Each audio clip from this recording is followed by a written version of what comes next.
Hi everybody, today we will be working on a series of geometric paintings that can either stand alone or be part of a set.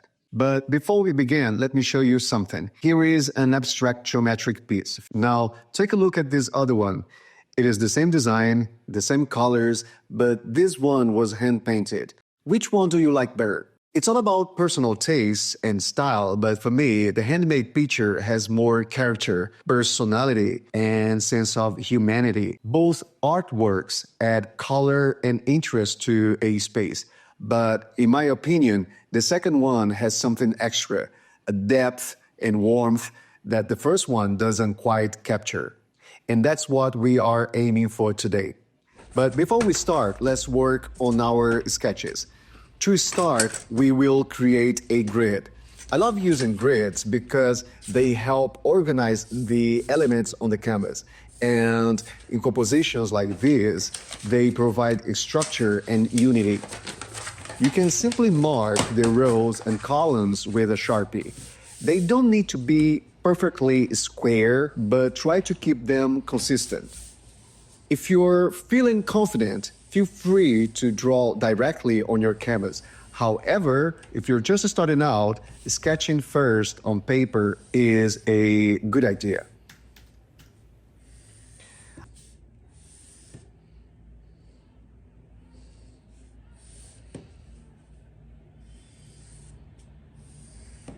I am aware that I was very firm in our first exercise on abstraction, and I made my point on mentioning the difference between art and decor. And today we are creating something that is more decor focused. But I believe that the colors, textures, and shapes, along with the thoughtful execution, will infuse the work with artistic integrity. For this project, my inspiration comes from tribal and primitive patterns, pottery, and tile designs.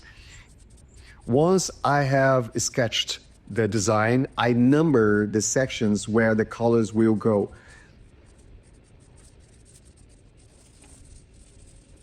I will map out where each color will be applied before even deciding what colors will be used.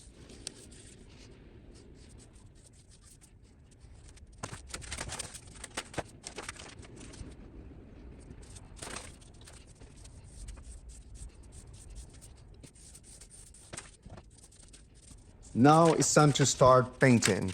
And for that, we will need paper, pencil, eraser, sharpener, ruler, brushes, paint, something to mix the paint, water, and cloth. You can certainly use pre-made colors, but I prefer mixing my own because I enjoy the organic nature and irregularities in color. Like in this blue, where I added a bit of amber and intentionally left it uneven. This creates a texture in the paint that would be missing if it were a flat color.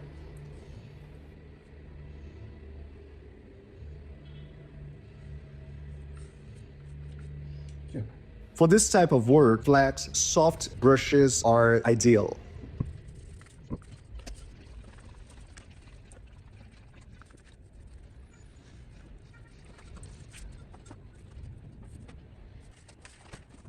I typically limit myself to 5 colors per piece. However, in all pieces, I will include 2 key colors, the darkest and the lightest blue, because this will create a strong contrast. The remaining colors can be chosen more spontaneously.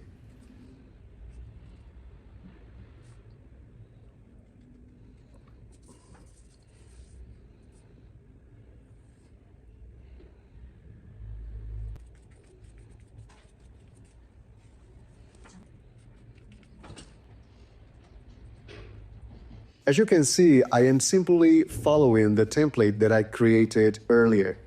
Of course, there's always room for some adjustments as you go, but the template provides a solid foundation for the composition.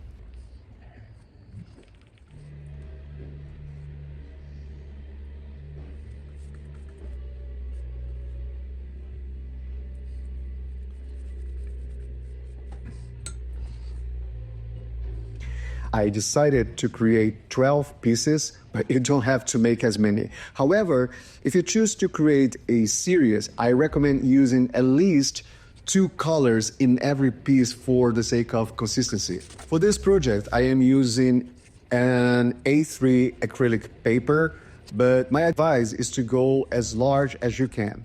When it comes to abstract art, size really matters.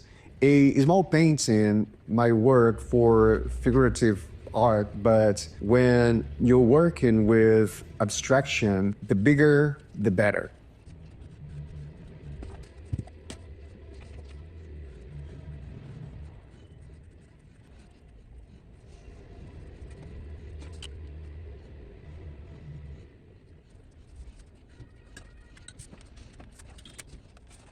Notice how I am not forcing the texture. It is emerging naturally. I am just following the straight lines of the grid, but the texture is created by the paint itself.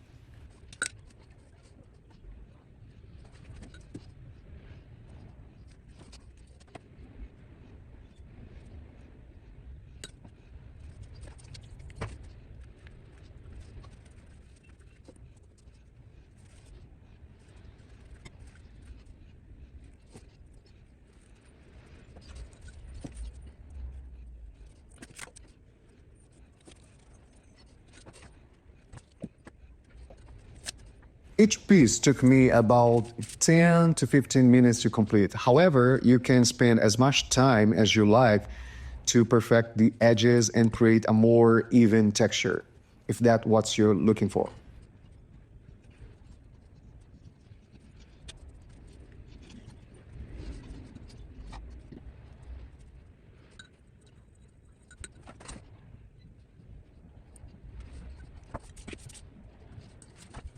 I could have used watercolor or oil paint, but acrylics are ideal for this kind of work because they dry very quickly, usually within 3 to 5 minutes. Watercolors would take longer, and oils, of course, would take days to dry.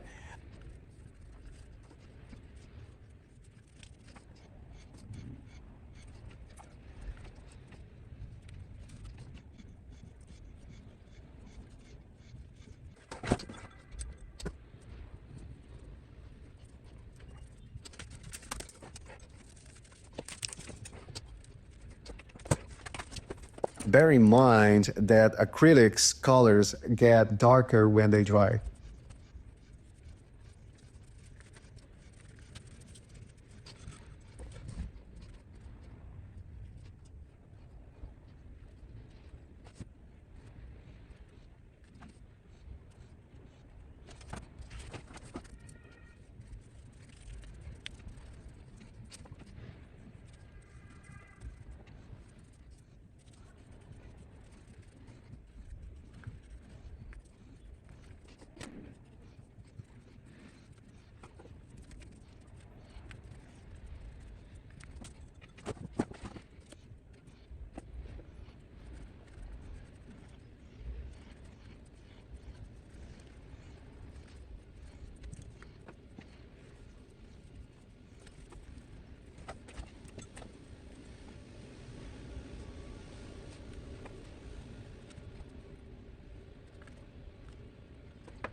And here are the 12 final pieces.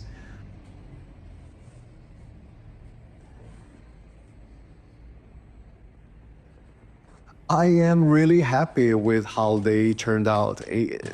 Even at a smaller size, when displayed together like this, they form a larger piece that can be rearranged however you like. You could display just one, especially if it's large, or two, three,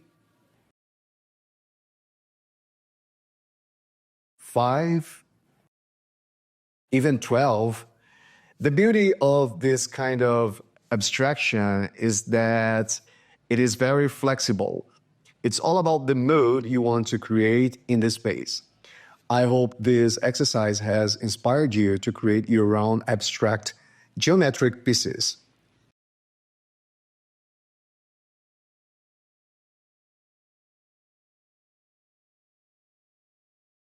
As always, keep on practicing and thank you for joining us.